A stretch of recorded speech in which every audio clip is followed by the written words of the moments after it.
मंडळी नमस्कार।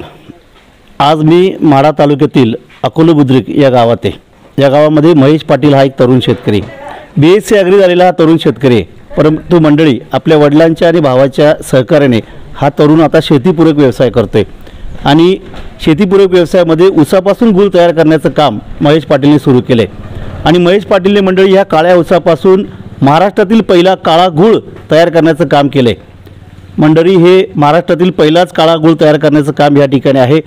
आतापर्यंत संपूर्ण त्या ठिकाणी सोलापूर जिल्हा असेल, महाराष्ट्रामध्ये इतर ठिकाणी महेशने संपर्क केला, पण कुठेही काळ्या ऊसापासून काळा गूळ तयार केला जात नाही।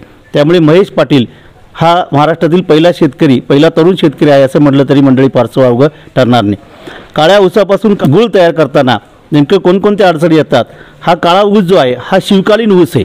या ऊसाची वाण, या ऊसाची जात आता लोप पावत चालली, पण पाटील कुटुंबाने या ठिकाणी हा काळा ऊस त्या ठिकाणी आपल्या शेतामध्ये जपून ठेवला आहे आणि या ऊसापासून त्या ठिकाणी शेती तयार करताय। या ऊसापासून जे निघणारे बेणं आहे अनेक शेतकऱ्यांना देऊन ग्रुप शेतीच्या माध्यमातून आता महेशने BSc ॲग्री शिक्षण झालं आहे। मंडळी महेशने त्या ठिकाणी काळा गूळ त्या ठिकाणी निर्मितीचं काम केलं आहे आणि हा सेंद्रिय असलेला काळा गूळ, आयुर्वेदिक महत्त्व असलेला काळा गूळ बाजारामध्ये चांगल्या पटीने, चांगल्या दराने त्या ठिकाणी विकला जातोय। त्यामुळे महेश हा काळा गूळ निर्मिती करणारा तरुण उद्योजक हा महाराष्ट्रातील पहिला शेतकरी ठरला। लोप पावत चाललेली ही व्हरायटी आहे। ही व्हरायटी पाटील कुटुंबाने कशी जोपासली आणि ह्या व्हरायटीपासून आता पाटील कुटुंब प्रक्रिया उद्योग करून त्या ठिकाणी गूळ निर्मिती करते। आजच्या घडीला गूळ उद्योगामध्ये अनेक प्रकारची आव्हाने, अनेक गूळ उद्योग भरभराटीला आलेले ते कालांतराने बंद पडले। मजुराभाव अभावी असेल, कच्च्या माला अभावी असेल, ते सर्व उद्योग बंद पडलेले आपण पाहतोय, पण त्याला अपवाद पाटील कुटुंब आहे। हे पाटील कुटुंब आपला हा उद्योग त्या ठिकाणी चांगल्या पद्धतीने नावारूपाला आणतंय आणि त्यामुळे सोलापूर जिल्ह्यातील, महाराष्ट्रामधील पहिले हे शेतकरी ठरले की त्यांनी त्या ठिकाणी काळ्या ऊसापासून काळा गूळ या ठिकाणी तयार केला। नेमकं हे सगळं कसं साधलं गेलं आणि आजच्या घडीला काळा ऊस आणि काळा गूळ हे परवडतं का, ही सगळी माहिती महेश पाटील त्यांच्याकडून आपण जाणून घेत आहोत। नमस्कार। नमस्ते सर। काळा ऊस तुमच्याकडे आहे, शिवकालीन ऊस आहे? हो सर। कसं लागवड करायची तुम्ही याची? आम्ही साधारण 3 वर्ष झाले आपण आपल्या शेतात हा ऊस लागवड केला। हा शिवकालीन देशी काळा ऊस आहे। हा 400 वर्षापूर्वीचा ऊस आहे। आम्ही BSc ॲग्रिकल्चरला असताना तिघ बहीण भावंडाचं शिक्षण वडिलांच्या मार्गदर्शनात आमचं पूर्ण झालं। 2017च्या जूनमध्ये ॲग्रिकल्चर पास आउट झालो आणि मग लक्षात आलं की हायब्रिड बियाणं जे आहे, आज आपण बघितलं तर केमिकलच्या आणि धगाधगीच्या जीवनात आपल्या आरोग्याचा प्रश्न गंभीर होत चाललाय आणि हायब्रिडायझेशनमुळे ज्या पद्धतीने आज कॅन्सर सारखे भयानक आजार, blood pressure, sugar, heart attack, किडनीचा प्रॉब्लेम असे रोग आपल्या घरापर्यंत येऊन पोचलेत आणि मग कुठंतरी ऊसामध्ये देशी वाण आपल्याला आहे का किंवा त्याचं काय, मग ते आम्ही महत्त्व त्याचं लक्षात आल्यानंतर मग आम्ही हा शिवकालीन देशी काळा ऊस आपण आपल्या शेतात पहिल्यांदा अर्धा एकरवरती लागवड केला आणि मग त्या ऊसापासून सेंद्रिय पद्धतीने दर्जेदार गूळ आपला तयार करायचा। तर लोकांना गूळ असेल, गुळाची पावडर असेल, क्यूब्स असतील, मसाला गुळ असेल, काकवी असेल, तर गुळामुळं बऱ्याचशा साखरेला जो पर्याय आहे किंवा साखरेमुळे आज आपण बघितलं तर, आणि त्याच्यात हा देशी ऊस असल्यामुळं आपल्याला आरोग्यासाठी हा अत्यंत, जसं कावीळ असेल किंवा अशा इतर आजारावरती भरपूर 36 प्रकारे चालतो हा गूळ, 36 रोगांना। आणि मग 2019 मध्ये आम्ही आडेगाव पाटी या ठिकाणी एक छोटासा गूळ निर्मिती प्रकल्प, पुणे सोलापूर हायवे या ठिकाणी आपण एक छोटासा गूळ निर्मितीचा प्रकल्प चालू केला आणि मग असा आपल्या शेतात ऊस लागवड करून तिथून आपण गूळ ग्राहकापर्यंत देत होतो आणि त्याची चव आणि क्वालिटी इतकी उत्कृष्ट असल्यामुळं ग्राहकांना इतकी पसंत पडते की प्री बुकिंग होते आपली काळ्या ऊसाची गुळाची ऑर्डर बुकिंग मध्ये, ऍडव्हान्स मध्ये लोक वेटिंग वरती असतात की बाबा आम्हाला गुळ। सुरुवातीला मार्केटमध्ये आल्यावर अडचणी आल्या असली, कारण काळा गुळ मार्केटमध्ये कधीच लोकांनी बघितलं? हा, पहिल्यांदा थोडासा असा विषय झाला की गुळ हा काळा थोडासा असल्यामुळं लोक कलर बघायचे त्याचा, पण जेव्हा लोकांनी तो कलर कडनं बघता त्याची चव बघितली तर आज लोकांना असं वाटतं की ते बाहेरचा गुळच त्यांना खा वाटत नाही, की काळ्या ऊसाचा काळा गुळच आम्हाला द्या, असं लोकांचं डिमांड जास्त वाढत चालली। प्रक्रिया उद्योग सुरू केला, मग सुरू करताना अडचणी? प्रक्रिया उद्योग सुरू करत असताना भांडवलाच्या काय अडचणी होत्या, मार्केटिंग मध्ये प्रश्न होता की हे आपलं प्रोडक्ट किंवा आपण जे तयार केलेलं आहे हे लोकांना आवडेल का किंवा लोकांना पसंती पडतंय का, मग ते विकायचं कुठं हे असं प्रश्न होतं. पण कुटुंबाच्या सोबतीनं आणि ग्राहकांनी गावातल्या शेजापाजाऱ्यापासून आमची सुरुवात झाली. अक्षरशः थोड्याशा कमी भांडवलापासून आम्ही सुरुवात केली आणि हळूहळू आज आपण हा बघतोय की हा बळीराजा गुळ निर्मिती प्रकल्प ब्रँड केलं, हा ब्रँड केला आपण. आणि हा प्रोजेक्ट आम्ही गेल्या 3 महिन्यापूर्वी अकोले बुद्रुक या ठिकाणी सुरू केला. दुसरा प्रोजेक्ट आहे आपले, 2 प्रकल्प सुरू आहेत. आणि मग ऊसाची कमतरता पडू नये किंवा शेतकरी, आज आपण बघितलं की शेती ही असंघटितपणाचं उदाहरण आपण म्हणतोय. शेतकरी पिकवतोय पण त्याला विकता येत नाही. आणि आम्ही बीएससी ॲग्रिकल्चरला असताना आम्हाला नोकरी कशी लागायची हे सगळे पर्याय शिक्षणामध्ये शिकवले जातात, पण उद्योजक कसं व्हावं किंवा उद्योगाला काय लागतं हे आम्हाला सांगितलंच नाही कधीच. मग त्यात आमचे 2 वर्ष गेले की मग शॉप ॲक्ट काय असतं, उद्योग आधार काय असतं, बँकेत लोन कसं मिळतं, कुठल्या योजना असतात, मग त्याच्यात ही सगळी माहिती झाल्यानंतर मग आम्ही उद्योगात आलो. मग ते अडचणी तर आहे असतातच, पण मी तरुणांना महाराष्ट्रातील याला एक सांगू इच्छितो की प्रक्रिया उद्योग म्हणून आपण येणाऱ्या काळात प्रचंड मोठी संधी आहे कृषी प्रक्रिया उद्योगात. कारण भारत हा तरुणांचा देश आहे, कृषीप्रधान देश आहे.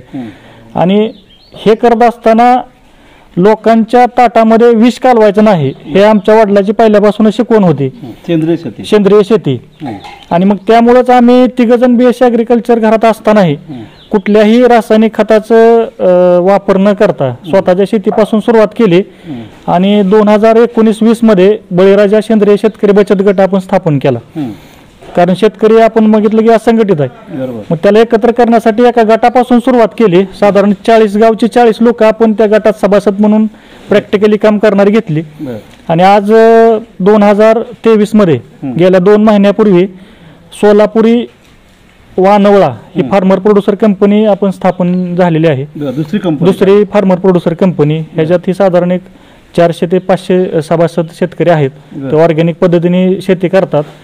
आणि सोलापूर जिल्ह्यात जे सेंद्रिय क्लस्टर आहे, परंपरागत कृषी विकास योजना, पंजाबराव देशमुख जैविक शेती मिशन अंतर्गत, ते आपल्या सोलापूर जिल्ह्यातलं क्लस्टरच आपल्या ह्या माध्यमातून ऑर्गॅनिकचं चांगलं काम. तुम्ही फॅक्टरी चालू केली, प्रक्रिया उद्योग चालू केला, मला ऊस तुम्हाला एवढा कसा मिळतो? मग आपले जसं आता सांगितल्या पद्धतीने की आपलं जे फार्मर प्रोड्युसर कंपनी किंवा बचत गट जे आहेत शेतकऱ्यांचं, असं साधारण 15 शेतकरी बचत गट आणि एक फार्मर प्रोड्युसर, आणि दुसरे आता बळीराजा पण झालेले 2 फार्मर प्रोड्युसर आणि शेतकरी गट. काळ्या ऊसाचं मग बेन लोकांना दिलं का? मग हा, काळ्या ऊसाचं बेन आम्ही शेतकऱ्यांना दिलेलं आहे. यंदा थोडंसं पावसाची कमतरता असल्यामुळं आता वाढवण्यासाठी जे आहे ते आहेच. इथून म्हणजे आणखीन लागवड जास्त प्रमाणात झालेली नाही, पण साधारण एक 10 ते 11 एकरवरती आपल्याला बऱ्यापैकी लागवड झाली. काळ्या ऊसाची आपण लागवड केलेली आहे. आता तुमच्या इथं याच्यामध्ये दुसरा पण गुळ तयार होतो आणि काळा पण ऊस तयार होतो. मग कसं फरक काय दोघात? कसं? दुसरा आपण ऊसाच्या दर्जेदारच ज्या विद्यापीठाने ज्या रिकमेंडेड केलेल्या व्हरायटी आहेत, जसं की 86-032 आहे, 671 आहे, 92-005 आहे, 8005 आहे, 419 एक आपल्याकडे व्हरायटी आहे. अशा पद्धतीच्या दर्जेदार जाती आपण त्याच्यापासूनच गुळ तयार करतो. आणि हा काळ्या ऊसाचा गुळ थोडासा काळसर आणि चवीला मधासारखा गुळ लागतो आपला. किती एक किलो तयार व्हायला किती बेन म्हणजे किती ऊस लागतो बरं काय? 1 किलो गुळ तयार होण्यासाठी साधारण एक 5 लिटर ते 6 लिटर ऊसाच्या रिकव्हरीनुसार हे लागतं. 5 लिटर पासून ऊसाच्या रसापासून गुळाला, हा काळ्या गुळाला. आणि इतराला त्याला थोडंसं एक 6 लिटर लागतं. ह्याला 5. थोडासा रिकव्हरी जास्त आहे काळ्या ऊसाला. हा, हो. आता मार्केटमध्ये ऊस चाललाय, चर्चेत आलाय ऊस, मग मागणी भरपूर वाढली असेल? हा, मागणी इतकी प्रचंड आहे की आता सध्या आम्ही असं पुरवू शकत नाही. मग आम्ही काय करतो की एखाद्याला 50 किलो देण्यापेक्षा किंवा 10 किलो देण्यापेक्षा 10 लोकांना 1-1 किलो कसा देता येईल हे आमचा सध्या मानस आहे की प्रत्येकापर्यंत हा पोहोचलं पाहिजे. कसा रेट तुम्ही देताय? आता हा आपला 150 रुपये किलोने आम्ही रेट आहे आपला काळ्या ह्याचं. कारण ऊसाचं थोडंसं उत्पादन कमी आणि खोडव्याला थोडंसं फुटण्यासाठी हे होतं, त्यामुळे रेट थोडं. मागणी मग कोणत्या गुळाला जास्त आहे? काळ्या गुळाच्या ऊसाला का तुमच्याकडे जो लोकल आहे त्याला? काळ्या ऊसाच्या गुळाला प्रचंड मागणी आहे. प्रचंड म्हणजे आयुर्वेदिक महत्व जास्त असल्यामुळं काळ्या गुळाला प्रचंड ऊसाच्या मागणी. गुळ प्रक्रिया उद्योग जे आहे काका बरेच ठिकाणी बंद पडतात. तुमची मुलं आता दोन्ही मुलं याच्यामध्ये राबताय, तरुण म्हणून हे राबताय, BSc शिक्षण झालं, ॲग्री झाले, नोकरी मागं लागले नाही, आज प्रक्रिया उद्योगात आले, यशस्वी उद्योग करून दाखवत आहे. काय वाटतं तुम्हाला? नाही, बंद पडायची कारण एकच आहे ती की शेतकऱ्यांनी एक संघटितपणा आलं पाहिजे आणि तोच आम्ही भाग जे निवडला की आम्ही एक संघ गट शेतीचा हा प्रयोग राबवला. मग त्या माध्यमातून जिथं जिथं आम्हाला अडचणी येतील त्यावेळेस आमच्याला गटातील शेतकऱ्यांचा खूप मोठा सहभाग असतो. म्हणजे ऊसाच्या संदर्भात म्हणजे एखादं बियाणं नवीन व्हरायटी आणणे, काळ्या ऊसाची जास्त लागवड वाढवणे, म्हणजे जेणेकरून आपल्याला जास्त गुळाला जर दर मिळाला तर शेतकऱ्याचा फायदा आहे आणि आपल्या प्रकल्पाचा पण फायदा आहे. त्या हिशोबाने आमचं गट शेतीच्या माध्यमातून फार मोठं काम चालू आहे. एक संघटित शेतकरी झालेला 700 लोक आमचा एक ग्रुप झालाय. 2 FPO आहेत, त्या फार्मर प्रोड्युसर कंपनी आहे त्या, आणि केंद्र शासन आणि राज्य शासनाचं दोन्ही सहकारी अधिकारी सुद्धा फार मोठा आम्हाला आहे.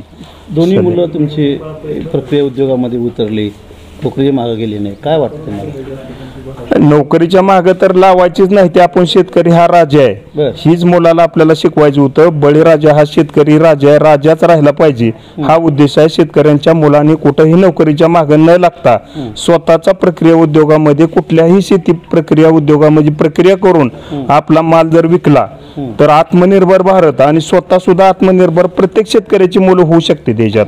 आता माझ्या मुलांना साधारण 1 लाख रुपयाच्या पुढे पगार एक महिन्याला पडते. दोन्ही मुलाला 1 लाख रुपयाच्या पुढे पगार पडते. उद्योजक आज उद्योजक झाली. थोड्या दिवसात आपण ह्या 700 शेतकऱ्यांची मुलं सुद्धा उद्योजक कशी करता येतील. आता वेगवेगळे प्रक्रिया उद्योग आपण ह्या गटाच्या रूपातनं माध्यमातून आपण खूप मोठा आणि उद्योग आम्ही प्रक्रिया उद्योग उभा करतो वेगवेगळ्या प्रकारचं.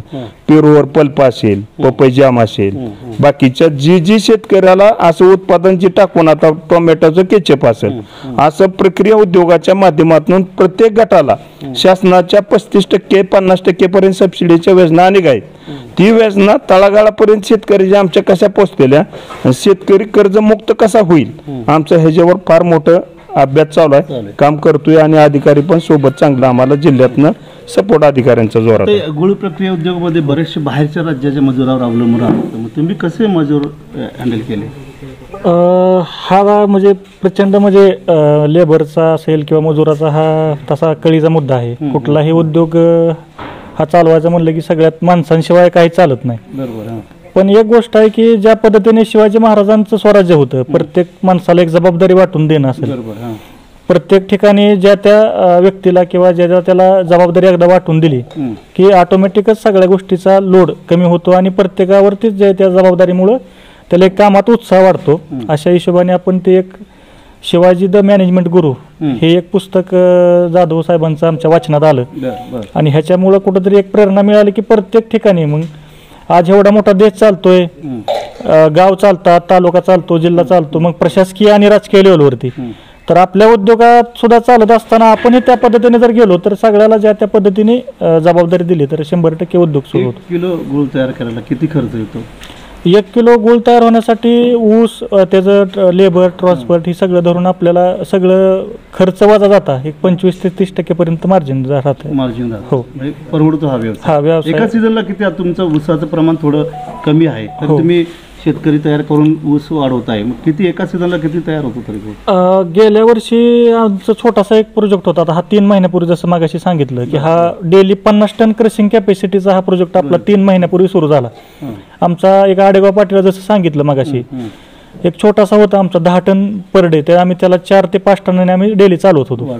हां, मग गेल्या वर्षी साधारण आमचा एक 1.5 कोटी रुपयापर्यंत टर्नओव्हर हे झाला होता. गुळ प्रक्रियातून टर्नओव्हर होता. सगळं ऑटोमायझेशन केलं सगळं? हा, सेमी पारंपरिक त्यालाच आपण आधुनिकतेचं हे दिले. आपली कोल्हापुरी पद्धतीची भट्टी आहे त्याच्यावरचा गुळ अगदी म्हणजे तव्यावरची भाकर आणि गॅसवरच्या भाकरीत जसा फरक आहे तसं आपली चुलीवरच्या भाकरीवर जशी चुलच आहे आपली थोडक्यात त्याच्यावरती गुळ तयार होतो आपलं मोठ्या भट्टीत. प्रक्रिया उद्योगामध्ये तुम्ही उतरला, वडिलांचं मार्गदर्शन घेतलं, दोन्ही भाऊ तुम्ही शिक्षित, उच्च शिक्षित. हो, बरं वाटतंय म्हणजे नोकरी केली असती का हे कसं काय बरं वाटतं? समाधान एका गोष्टीचं आहे की झोप चांगली लागते आणि आपण लोकांच्या ताटात विष कालवत नाही. आपल्यामुळं हजारो लाखो लोकांना एक विषमुक्त माल खायला मिळतोय आणि आपल्या संपर्कात जे शेतकरी आहेत किंवा आपल्यासोबत जोडलेले ह्यांच्या मालाला चांगला भाव देता येतो आणि ह्या माध्यमातून बऱ्याच लोकांना एक रोजगाराची संधी जवळच्या जवळच ग्रामीण भागात उपलब्ध झाल्यामुळं एक त्यांच्याही चेहऱ्यावरती एक समाधान दिसतं आणि ह्याच्यामुळंच आपल्या कुटुंबात गावात समाजात आणि एक नागरिक म्हणून भारतीय म्हणून आनंद आहे सगळ्या गोष्टी. उद्योजक म्हणून शासनाकडनं काय अपेक्षा आहे, काय अजून शासनाने मदत करायला पाहिजे? उद्योजक म्हणून ज्या आम्हाला अडचणी आल्या किंवा ज्या शासन स्तरावरून प्रसार प्रचार होणं गरजेचं आहे. जसं बऱ्याच जणांना एक उद्योगात यायचंय पण त्याची बरीचशी माहिती नसते, लहान लहान गोष्टी. ह्याच्यासाठी ट्रेनिंग सेंटर उभं राहणं गरजेचं आहे किंवा बँकाच्या माध्यमातून कर्ज त्वरित वितरण होणं गरजेचं आहे किंवा खेळतं भांडवलाच्या अडचणी असतात. मग खेळतं भांडवल उद्योग तर उभा राहतात, मग पदर गुंतवणूक असेल किंवा बँका अर्थसहाय्य करतात योजनामधून, मग त्या फास्ट व्हाव्यात आणि अपेक्षा आहे. किंवा बाकीच्या विक्री व्यवस्थेमध्ये ज्या पद्धतीने वेगवेगळे ब्रँड अँबॅसिडर्स आहेत विक्री व्यवस्थेत, की बाबा साधे चेपलीपासून ते कपड्यापर्यंत वेगवेगळे मोठे मोठे फिल्म स्टार त्याचे ब्रँड अँबॅसिडर जाहिरात करतात. पण ऑर्गॅनिकचा एक महाराष्ट्र राज्याचा किंवा देशाचा मालाचा एक ब्रँड अँबॅसिडर असणं हे मुख्यमंत्री साहेबाला किंवा आदरणीय कृषी मंत्री साहेब असतील किंवा उपमुख्यमंत्री साहेब असतील ह्यांनाही आमची विनंती आहे की महाराष्ट्र राज्याचा किंवा देशाचा ब्रँड अँबॅसिडर असावा. ह्याच्यामुळे नागरिकांमध्ये सेंद्रिय पदार्थांचा आणि जसं गुळ असेल किंवा इतर जे ऑर्गॅनिक प्रोडक्ट आहेत ह्याचा प्रसार प्रचार किंवा ह्याची जाणीव लोकांना होणं गरजेचं आहे. तर मंडळी, आपण पाहिलं असेल पाटील कुटुंबाने महाराष्ट्रातील हा पहिला काळा गुळ काळ्या ऊसापासून तयार केला आणि पाटील कुटुंब या प्रक्रिया उद्योगामध्ये समाधानी. एकीकडे प्रक्रिया उद्योग त्या ठिकाणी बंद पडत आहे, मजूर अभावी असेल किंवा कच्च्या माला अभाव असेल, पण त्याला सगळ्यांना अपवाद पाटील कुटुंब आहे. मगाशीच मी सांगितलं, या पाटील कुटुंबाने ह्या काकांनी दोन्ही मुलं त्या ठिकाणी BSc ॲग्री केली, पण दोन्ही मुलांना नोकरीच्या मागे न पळवता उद्योगामध्ये उतरवलं आणि आपल्या सहकार्याने आपल्या मार्गदर्शनाखाली दोन्ही मुलं आज चांगले तरुण उद्योजक म्हणून या ठिकाणी नावारूपाला आले. आणि या दोन्ही मुलांनी, काकांच्या दोन्ही मुलांनी, महेश पाटील त्यांचे बंधू यांनी या ठिकाणी काळा गूळ निर्मिती केले आणि महाराष्ट्रातील सोलापूर जिल्ह्यातील हे पहिले काळा गूळ निर्माण करणारे तरुण उद्योजक या ठिकाणी ठरले. मंडळी, असेच नवनवीन व्हिडिओ, अशाच नवनवीन यशवंत आपल्याला रोज पाहिजे असेल तर आमच्या चॅनलला सबस्क्राईब करा आणि बेल आयकॉनवर क्लिक करा.